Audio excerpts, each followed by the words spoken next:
Franchement, des pulls pour les pompiers et les gendarmes tricotés en Chine et pour l'armée, c'est un scandale. Voilà, mais c'est tout, moi je vous le dis, ça suffit maintenant. Donc maintenant, prenez cette affaire en main. Il n'y a pas de gouvernement en France. Ben, il y a au moins un parlement. Il n'y a pas de gouvernement, il est bloqué, il ne fait rien. Vous faites des commissions d'enquête, faites des propositions de loi, parce qu'apparemment elles passent quand il y a des majorités. Allez-y, c'est le moment, prenez le pouvoir. Ça dort, ça fait 10 ans que ça dure. Si un gouvernement français décidait aujourd'hui de fixer un label, ce que j'ai essayé de faire, vous avez une plainte devant la Commission européenne et nous serons donc condamnés. Je vais vous dire, il faut vivre avec les condamnations européennes. Vous savez, c'est presque comme la plante en plastique dans l'aquarium pour les poissons. C'est pas très grave. Il faut vivre avec les désaccords en Europe. Parce que là, nous avons besoin maintenant de mettre, j'allais dire, de l'ordre dans le désordre économique.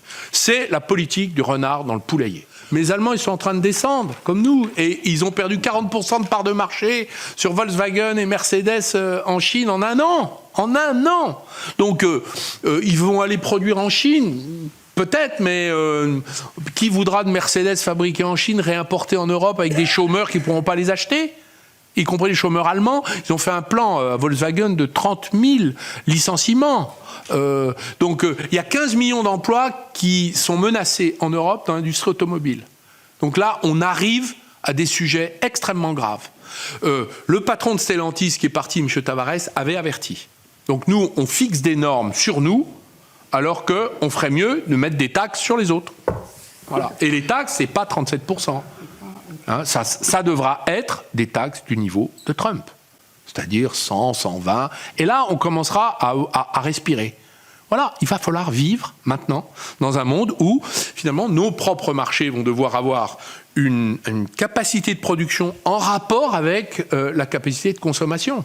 Voilà, et donc l'Allemagne et son appareil industriel, il y a 2 pays dans le monde qui sont des économies ultra extraverties, c'est l'Allemagne et la Chine, et des pays qui ont 2 déficits jumeaux, c'est-à-dire le déficit du commerce extérieur et le déficit du public, c'est les États-Unis et la France. Alors, vous voyez à peu près donc la divergence au sein de l'Union européenne sur les orientations stratégiques. Nous, on ne s'en sortira pas si on n'a pas une politique à la Trump.